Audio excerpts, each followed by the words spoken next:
everyone, this is RO pure water machine. The capacity is 1000 liters per hour. Now let me introduce the flowchart. Here is the raw water pump, sand filter, active carbon filter, resin filter. They are automatically controlled wash and backwash. Micro filter, high pressure pump. This is our membrane. After our membrane, we can get pure water. Here we can see this is electric control box. It is controlled by the PLC with touch screen.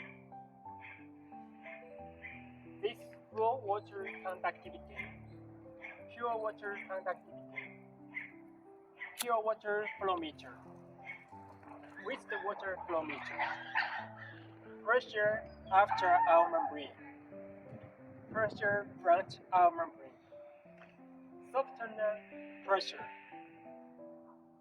active carbon filter pressure, sand filter pressure. This white barrel is for putting salt and the resin filter makes the water soft. This is our own membrane, totally 4 pieces. Here is a chemical washing tank for washing our membrane. For example, the our membrane using for 1 year or 2 years later, we can use the chemical to wash our membrane, makes our membrane clean, and we can use this machine again. Thank you.